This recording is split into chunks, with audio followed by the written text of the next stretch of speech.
Le sujet dont je vais vous parler ce soir doit être aussi vieux que le monde. Et pourtant, il n'a rien perdu de son actualité, au contraire. Il est appelé à faire parler de lui de plus en plus. Ce que vous allez entendre ce soir, vous ne l'oublierez jamais, même si vous vous efforciez de ne plus y penser. Ne croyez pas à une sorte de pédanterie de ma part, parce que j'aurais parlé d'une façon telle que vous ne pourriez jamais l'oublier, due à mon éloquence. Non, non, pas du tout. Ce que vous allez entendre sera inoubliable dans le sens que vos voisins, la radio, la télévision, les journaux vous en reparleraient. Je vais vous parler des tremblements de terre. Nous savons tous ce qu'est un tremblement de terre pour en avoir entendu parler ou pour l'avoir ressenti à faible intensité. Pour employer une expression triviale, pourtant due à la plume d'un savant, un tremblement de terre, c'est la croûte terrestre qui se met à vibrer un peu à la façon de la peau d'une vache quand une mouche vient la taquiner. Mais ce qui nous intéresse, c'est de connaître les causes des secousses telluriques. Et en voici deux. Premièrement, une cause naturelle et physique. Comme la peau d'une vache tremble sous l'effet d'une irritation, de même la croûte terrestre vibre sous l'effet de certaines irritations. Au temps où la science faisait ses premiers pas dans ce domaine, on croyait qu'il se produisait des crevasses dans le fond des océans et que de grandes quantités d'eau entraient en conflit avec les masses incandescentes au centre de la Terre, produisant de gigantesques déflagrations dont nous ressentions les effets en surface. Cette théorie dite du catastrophisme a été abandonnée et remplacée par celle des plaques tectoniques et de la dérive des continents. Pour plus de renseignements, prière de s'adresser aux travaux de l'éminent volcanologue que fut le regretté Haroun Tazieff. Voici un court extrait de ce qu'il écrivait dans un journal de la presse helvétique. Je lis. 100 000, 500 000, 1 million de morts en l'espace de quelques minutes. Imaginez-vous que cela puisse arriver autrement que par le déclenchement de quelque absurde guerre nucléaire? Non, sans doute. Et vous avez tort.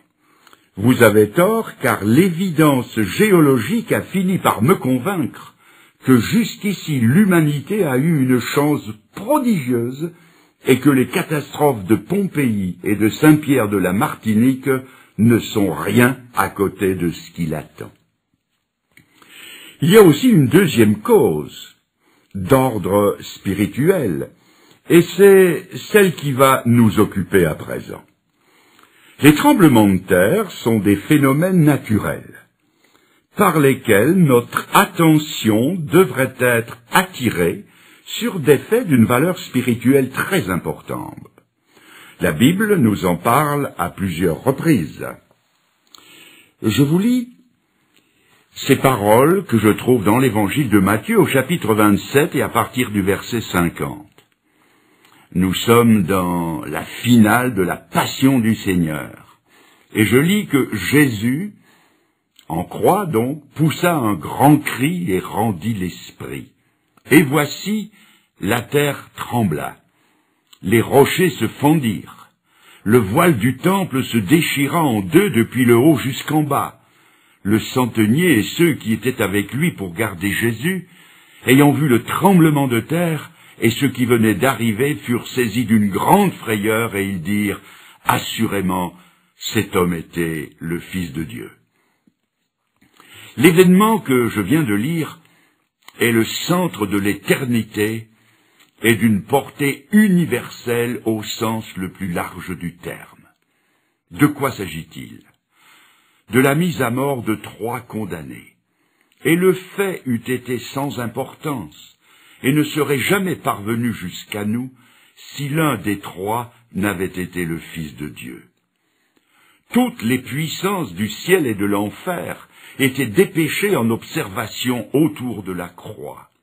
Jésus-Christ livrait au prince des ténèbres la bataille décisive qui allait lui ravir la suprématie sur l'enfer et sur la mort. Le salut de centaines de millions d'âmes était en jeu, le salut de mon âme et de la vôtre. D'un côté, il y avait Jésus-Christ, qui venait pour expier les péchés de tous ceux qui croiraient en lui. De l'autre côté, il y avait Satan et ses émissaires qui, sachant que leur défaite s'approchait à mesure que s'approchait la mort du Seigneur, tentaient de le dissuader de poursuivre son œuvre en l'incitant à descendre de la croix par ce défi. Si tu es le Fils de Dieu, descends de la croix. Si par sa mort, Jésus allait, comme il est écrit, goûter la mort pour tous ceux qui désormais mettraient leur confiance en lui allaient échapper à la puissance du prince de la mort et lui glisser entre les doigts. Et comme Satan est le plus implacable ennemi de la race humaine, tous ses efforts se sont concentrés sur le Fils de Dieu pour essayer de le détourner de son but. Au paroxysme de la souffrance, il s'est bien écrié « Mon Dieu, pourquoi m'as-tu abandonné ?» Mais il a tenu jusqu'au bout, jusqu'au moment où le cœur a cédé et où, ayant poussé un grand cri, il rendit l'esprit. Et à ce moment précis, la terre trembla, les rochers se fendirent, le temple de Jérusalem vacilla sur ses bases, et le voile qui séparait le lieu saint du lieu très saint, et dont les historiens disent qu'il avait 30 centimètres d'épaisseur, ce voile se déchira en deux du haut en bas, comme une vieille toile de coton. Croyez-vous que ce soit par hasard que la terre ait tremblé à ce moment précis? Permettez-moi de vous poser une question. Votre cœur a-t-il jamais tremblé au récit de la mort de Jésus pour vous? Votre cœur serait-il plus dur que la rocaille qui, elle, s'est fendue? Votre cœur serait-il plus dur que celui de ce rude centenier romain qui a vibré et qui n'a pas pu retenir ce cri? Certainement cet homme était le juste Fils de Dieu. Je vous lis à présent, et je tourne la page de la Bible du chapitre 27, je passe au chapitre 28 de l'évangile de Matthieu, je lis « Après le sabbat, à l'aube du premier jour de la semaine, Marie de Magdala et l'autre Marie allèrent voir le sépulcre. Et voici, il y eut un grand tremblement de terre, car un ange du Seigneur descendit du ciel, vint rouler de la pierre, s'assit dessus et dit aux femmes, « Pour vous ne craignez rien, je sais que vous cherchez Jésus qui a été crucifié, il n'est point ici, il est ressuscité. » Nous sommes ici au premier jour de la semaine. C'est le 3e jour qui suit le sinistre vendredi de la crucifixion et de la mise au tombeau. Le corps sans vie du Seigneur a été descendu de la croix et déposé dans le tombeau d'un certain Joseph d'Arimathée. Une garde a été postée pour s'assurer que le corps resterait bien dans le sépulcre. Dès avant l'aube, 2 femmes se rendent au tombeau. Leur âme est comme l'ombre qui les entoure. Leur maître bien-aimé en qui elles avaient espéré était mort. Elles distinguent les gardes qui sont de faction autour d'un tombeau dont l'ouverture est scellée d'une lourde pierre. Elles apportent des aromates pour embaumer son corps, mais comment vont-elles faire? Savent-elles au juste ce qu'elles sont venues y faire? Tout à coup, à 3 jours d'intervalle, la terre se met à trembler au point que les sentinelles prises de panique tremblent de peur. Un personnage éblouissant de clarté roule la lourde pierre et s'assied dessus, et le tremblement de terre est accompagné de la nouvelle la plus stupéfiante qu'oreille humaine ait jamais entendue. Il n'est pas ici, il est ressuscité. Un tremblement de terre a salué l'annonce de la résurrection de Jésus-Christ. Croyez-vous que ce soit par hasard que la terre ait tremblé à ce moment précis? Je ne sais pas si vous vous rendez compte de l'importance de l'événement et de la doctrine qui en découle. L'apôtre Paul, conduit par le Saint-Esprit, exprime deux pensées à ce sujet. Voici la première. Si Jésus n'est pas ressuscité, la prédication de l'Évangile est vaine. La foi aussi est vaine. Ceux qui croient sont encore dans leurs péchés, ceux qui sont morts sont perdus, et ceux qui espèrent en Christ sont les plus malheureux de tous les hommes. Vous trouvez ça dans 1 Corinthiens 15. Et la deuxième pensée, ayant dit cela, Paul, preuve à l'appui, affirme avec force, mais maintenant Christ est ressuscité. Et parce qu'il est ressuscité, nous aussi nous ressusciterons. Nous serons tous changés en un instant, en un clin d'œil, à la dernière trompette. La trompette sonnera et les morts ressusciteront incorruptibles. Le développé de tout ceci est à lire tout entier dans 1 Corinthiens 15. La preuve que Jésus n'est pas mort comme les autres hommes, c'est que, comme les autres hommes, il n'est pas resté dans la mort. La résurrection de Jésus est la preuve que nous avons une espérance aussi vivante que lui est vivant. Je continue, et je rappelle, un tremblement de terre a salué la mort de Jésus-Christ. Un autre tremblement a salué l'annonce de sa résurrection, et maintenant, une série de tremblements de terre annonce son prochain retour. Avant de quitter les siens, le Seigneur ne les a pas laissés sans consolation. C'est en ces termes qu'il leur a dit qu'il reviendrait. Que votre cœur ne se trouble pas. Vous croyez en Dieu, croyez aussi en moi.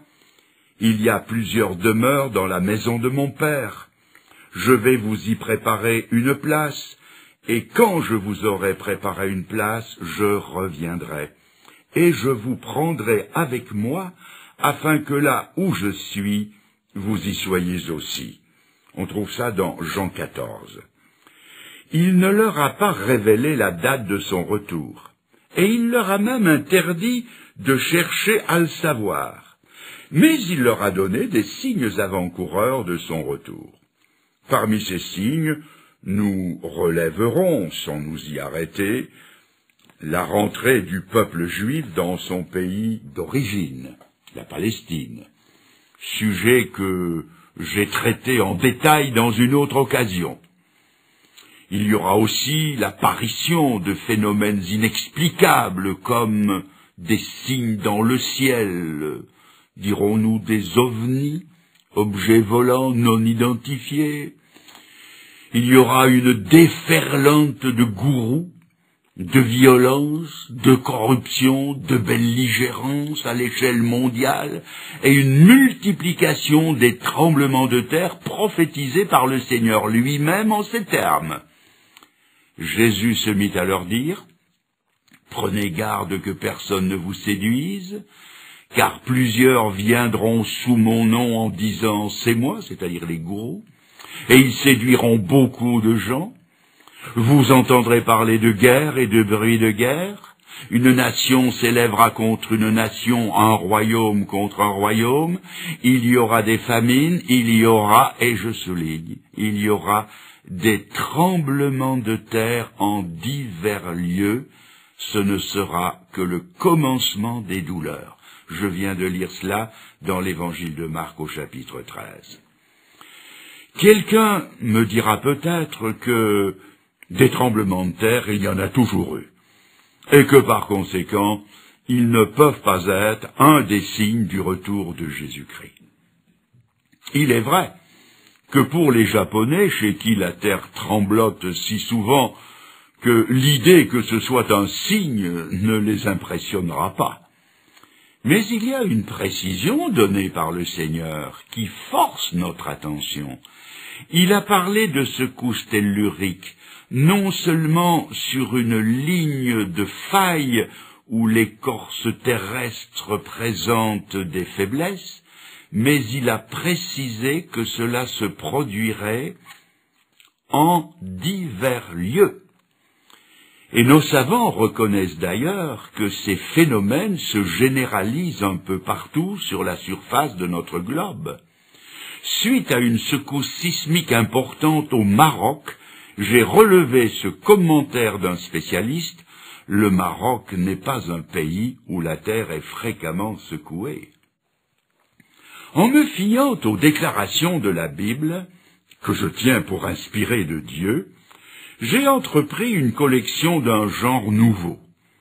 J'ai guetté toutes les nouvelles des tremblements de terre d'intensité variable rapportées dans mon journal et je les ai découpées et collées dans un album. Il ne m'a pas fallu longtemps pour le remplir tout entier jusque sur les pages de garde. Pour mieux vous faire saisir la réalité de ce « en divers lieux », j'ai mis ces lieux, des pays, villes importantes ou régions, je les ai mises par ordre alphabétique, et je vous en livre le résultat actuel. Quand j'étais haut comme 3 pommes, j'ai appris à l'école l'alphabet A, B, C. Et je commence. Alger, Afghanistan, Açores, Acapulco, Aléoutienne. Et puis, Barcelone, Brest, Bad Hersfeld, Bologne, Bogota, Caen, Catanzaro, Cherbourg, Derby, El Asnam, Ebingen, Fairbanks, Fribourg, Florence, le Frioul, Graz, Guatemala, Hawaï, Hualien, Istanbul, Izmir, Java, Juneau, Kourdistan, Kermadec, Klagenfurt, Kobe, Londres, Le Caire, La Louvière, Lisbonne, Mexico, Marseille, Manille, Morlaix, Milan, Nantes, Nice, Nouvelles-Hébrides, Oslo, Okinawa, Pérou, Pasadena, Quito, Raguse, Rome, Santiago, San Francisco, Stuttgart, San Salvador, Téhéran, Tokyo, Tunis, Turin, Vienne, Vulcano, Württemberg, Yellowstone, Zélande et Zurich. La Bible va plus loin quand elle nous en parle d'ébranlement. Elle dit que les puissances des cieux seront ébranlées, c'est-à-dire que les démons redoublent d'efforts. La Bible nous dit encore, les nations ne sauront plus que faire, c'est-à-dire que les structures de la civilisation s'effritent et s'effondrent. Elle va plus loin encore et elle dit il y aura des tremblements de terre en divers lieux, c'est-à-dire que les éléments de la nature se détraquent. Autrement dit, chacun à sa façon se prépare pour le retour de Jésus-Christ. À mon tour de vous demander si vous êtes prêts pour ce grand événement. Quatrièmement, jamais on n'a entendu dire que les hommes aient souhaité des cataclysmes de ce genre. Demandez à ceux qui ont vécu les tragédies du Frioul en Italie, du Kobe au Japon, ou d'Izmir en Turquie, tous vous diront qu'ils ont peur des fléaux de la nature. Et pourtant les jours viennent où des hommes qui ont désappris à lever les yeux vers le ciel, qui ont désappris à prier, vont prier le ciel de leur envoyer des tremblements de terre. Voici ce qu'on lit en Apocalypse 6, verset 12. Quand il ouvrit le 6e sceau, il y eut un grand tremblement de terre. Le soleil devint noir comme un sac de crin. les rois de la terre, les grands, les chefs militaires, les riches, les puissants, tous les esclaves et les hommes libres se cachèrent dans les cavernes et dans les rochers des montagnes, et ils disaient aux montagnes et aux rochers, « Tombez sur nous et cachez-nous devant la face de celui qui est assis sur le trône et devant la colère de l'agneau, car le grand jour de sa colère est venu, et qui peut subsister ?»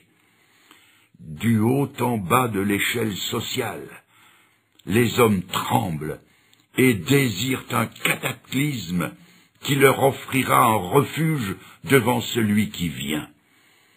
Quels sont ceux qui tremblent et qui prient? Ce sont ceux qui n'ont pas tremblé à la pensée de leurs péchés et qui n'ont pas prié pour en avoir le pardon. Ce sont ceux qui ont tourné le dos à la grâce de Dieu et qui ont dit non à Jésus-Christ quand il était l'agneau de Dieu qui ôte le péché du monde. En ce jour, par un de ces paradoxes dont se sert l'Écriture, c'est encore l'agneau de Dieu, mais il est animé de sa colère. Et dans leur épouvante, ils invoquent un Dieu qu'ils ont méconnu pour que la terre tremble, pour que des cavernes s'ouvrent au flanc des montagnes et pour que des rochers tombent et en obturent l'entrée. L'heure J du jugement a sonné, et la terreur est telle que pour la première fois dans l'histoire du monde, les hommes désirent ce qu'ils ont toujours craint. Il y a quelques années au Chili, lors de violentes secousses sismiques, on a vu des hommes se jeter à genoux en pleine rue et demander au ciel d'arrêter le tremblement de terre. Ici, c'est le contraire. Ils implorent le ciel de leur envoyer un cataclysme qui leur paraît plus supportable que d'affronter le juste jugement de Dieu. Mes amis, si vous refusez le seul refuge que Dieu offre en Jésus-Christ, vous vous préparez pour ce jour-là. Il demande que les rochers se fendent, que des cavernes s'ouvrent au flanc des montagnes, qu'ils puissent s'y engouffrer, et que derrière eux des tonnes de matériaux tombent pour en obturer l'entrée. Mes amis, n'attendez pas. N'attendez pas que sa grâce se change en jugement et son amour en colère, mais que plutôt, comme pour ces deux femmes qui cherchaient le Seigneur en allant au sépulcre, vous entendiez la promesse, « Pour vous, ne craignez pas. » Je continue encore un autre chapitre. C'est le chapitre 4 du livre des Actes des Apôtres qui nous fait assister maintenant à une réunion de prière des chrétiens persécutés de l'Église des premiers temps, dont voici un abrégé à partir du verset 24. Ils élevèrent à Dieu la voix tous ensemble et dirent « Seigneur, vois leurs menaces et donne à tes serviteurs d'annoncer ta parole avec une pleine assurance. Étends ta main pour qu'ils se fassent des guérisons, des miracles et des prodiges par le nom de ton saint serviteur Jésus. » Quand ils eurent prié, le lieu où ils étaient assemblés trembla. Je répète, le lieu où ils étaient assemblés trembla. Ils furent tous remplis du Saint-Esprit et ils annonçaient la parole de Dieu avec assurance. Le lieu où ils étaient assemblés trembla. Un ami chrétien dont le ministère s'exerçait surtout au niveau de la cure d'âme et qui avait à combattre, comme le dit l'Écriture, contre les dominations, autorités des princes des ténèbres et les esprits de méchanceté dont parle l'Épître aux Éphésiens. Cet ami m'a dit un jour que, comme cela se passe dans les évangiles, un démon avait crié par la bouche d'un possédé. Écoutez bien ça. Quand les chrétiens prient, nous les démons nous tremblons. Et en réponse à la prière de ces chrétiens de la première heure, l'enfer a dû trembler au point qu'un tremblement de terre limité a secoué le lieu où ils étaient réunis. Voyez-vous, les premiers chrétiens croyaient à la puissance de la prière. Pour eux, la prière, ce n'était pas un rite, c'était un besoin. Ce n'était pas un petit acte de piété, c'était un impératif. Ce n'était pas la récitation monotone de prières apprises par cœur, c'était une conversation intense avec Dieu. Sommes-nous dès lors étonnés que l'enfer tremblait en profondeur et en surface, et que les premiers disciples sortaient de là remplis du Saint-Esprit pour annoncer la parole de Dieu? Je veux maintenant vous transporter au ciel par la pensée et par la Bible, et vous faire voir ce qui se passe au ciel quand sur la terre les chrétiens prient. Dans l'Apocalypse, au chapitre 8, versets 3 à 5, l'apôtre Jean nous transmet une vision céleste empruntée en partie à l'Ancien Testament. Je lis.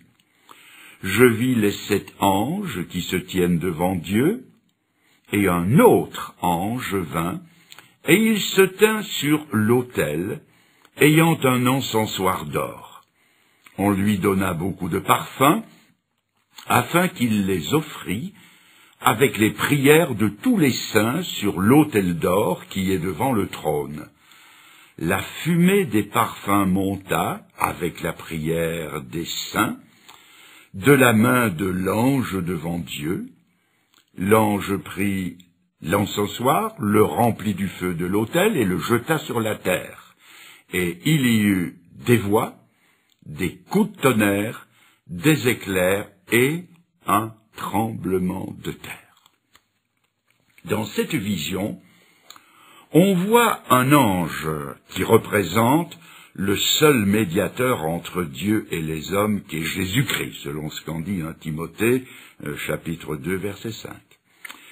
On y voit donc le Seigneur qui retransmet devant le trône de Dieu les demandes de ceux qui sont en prière sur cette terre.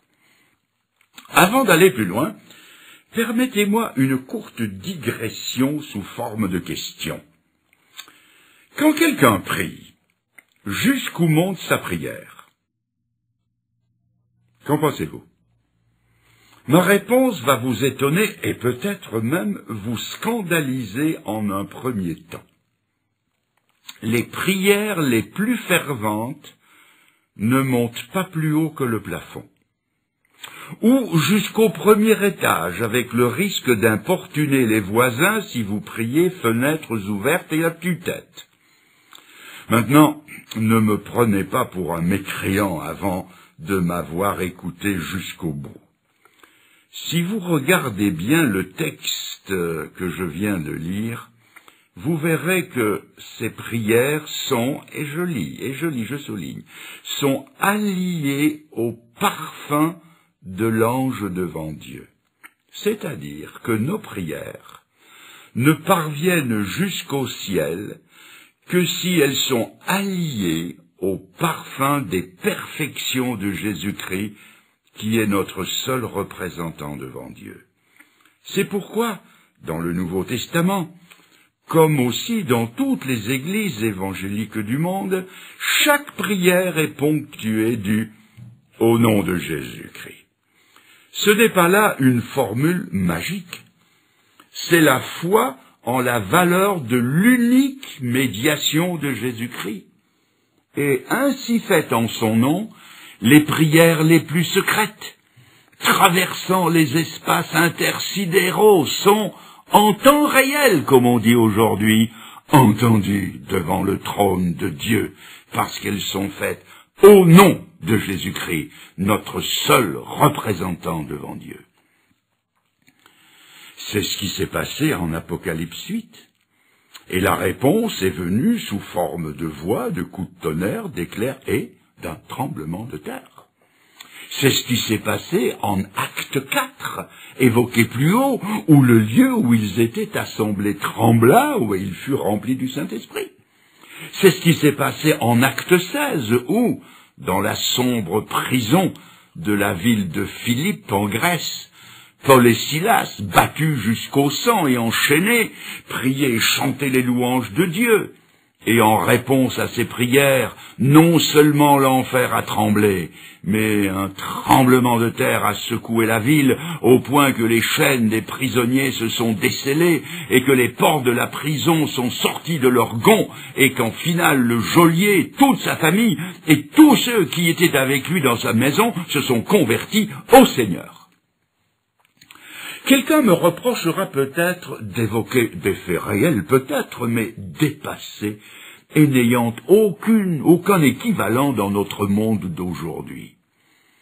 Quelqu'un dira ou pensera que je suis vieux jeu et poussiéreux comme une salle de musée. Peut-être même que quelqu'un ironisera en me posant une question pertinente en rapport avec le sujet traité, et me disent, si je suis un jour incarcéré à la prison la plus proche, et ici je pourrais invoquer, puisqu'on est à Paris, la prison de Fresnes, et que du fond de ma cellule, je me mets à prier Dieu pour que, comme vous le dites, au nom de Jésus-Christ, les portes de la liberté, est-ce que ces portes de la liberté me seront-elles ouvertes par un tremblement de terre? Et vous me dites, c'est bien ce que vous avez dit, non? Ma réponse est celle-ci. Mes amis, il y a plus et mieux que de prier pour sortir de prison par un tremblement de terre, c'est de prier pour ne pas aller en prison. Et croyez-moi, tous ceux qui y sont ne le sont pas pour avoir trop prié. Et il est certain que s'ils avaient prié un peu plus, ils n'y seraient pas en prison. Mais pour rester dans le sujet, notre âme, elle, est prisonnière de beaucoup de choses dont elle ne peut se libérer. Et c'est ce que on pourrait appeler selon le titre d'un grand film autrefois, paraît-il, Prison sans barreaux. J'ai rencontré un homme. Cet homme était prisonnier de la boisson. Au départ, il s'est moqué de la délivrance que je lui proposais. Mais il a fini par me dire, je donnerais volontiers 500 € pour être délivré de la boisson. 500 €! Sans doute ce qu'il allait dépenser ce soir-là au bistrot avec les copains. Notre âme peut être prisonnière de la peur. Peur du passé, peur de l'avenir, peur des microbes, peur de vieillir, peur de mourir. Elle peut être prisonnière de l'orgueil, de ce numéro 1 mondial qui fait pivoter l'univers autour de sa petite personne et qui aimerait que tous les autres acclament ses exploits. Notre âme est peut-être enfermée dans la cellule d'une jalousie maladive dont elle ne peut se sortir, comme cette jeune femme qui m'a raconté qu'avant de connaître le Seigneur, elle était sans raison d'une jalousie féroce envers son mari. S'il avait le malheur de tirer son peigne de sa poche, elle devenait comme une tigresse et lui demandait avec virulence « Pour qui est-ce que tu te peignes ?» Lorsqu'elle s'est tournée vers le Seigneur, elle a été entièrement délivrée de cette prison de la jalousie.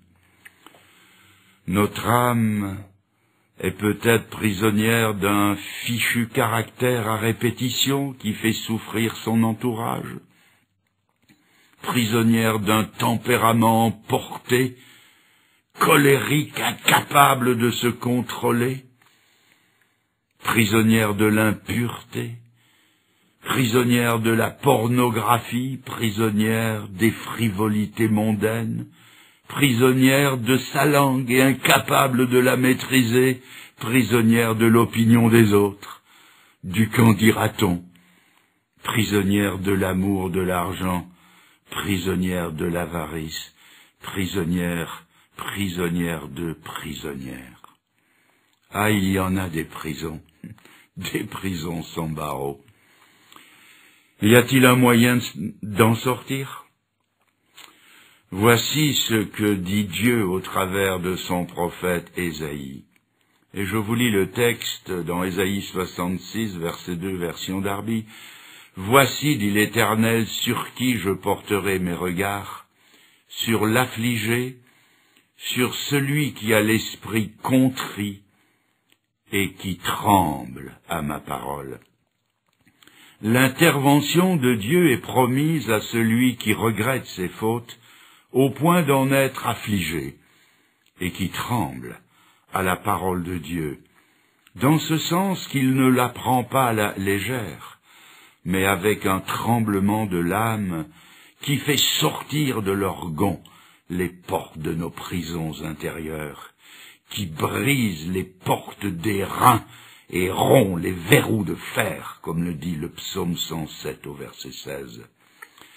Si donc vous vous adressiez à lui dans les termes ci-dessus, comme je viens de les énoncer, votre âme vibrerait d'une émotion nouvelle, et les portes de votre captivité intérieure s'ouvriraient pour vous faire découvrir d'autres horizons que ceux dans lesquels vous êtes encore enfermés. Adressez-vous à lui en cet instant, avec les quelques mots qui suivent, que vous pouvez répéter s'ils vous conviennent. Je vais vous demander de vous incliner, nous allons tous oublier ceux qui sont à côté de nous, fermer les yeux, élever nos âmes vers le Seigneur et vous pouvez lui dire, suivre la prière, la prendre à votre compte et lui dire, alors que je parle spontanément, je parle lentement, Seigneur, dites-lui, Seigneur, Seigneur, eh bien, ce soir, je prends ta parole au sérieux, plus que je ne l'ai jamais fait. Seigneur, je tremble avec le capitaine romain, avec la terre qui a tremblé à la mort de ton Fils sur la croix pour le pardon de mes péchés. Dites-le lui, Seigneur, je crois, et je tremble avec les femmes qui ont salué ta résurrection. Dites-lui, Seigneur, je crois, et je tremble à l'idée de ne pas être prêt pour ton retour. Seigneur, je me donne à toi pour te servir, pour te suivre et t'obéir jusqu'au bout. Dites-lui, Seigneur, accueille ma repentance et la foi que je mets dans le grand amour que tu as eu pour moi. Merci, Seigneur, de me pardonner et de me sauver ce soir. Merci, déverse la paix de ton ciel dans mon cœur maintenant. Merci, Seigneur. Amen.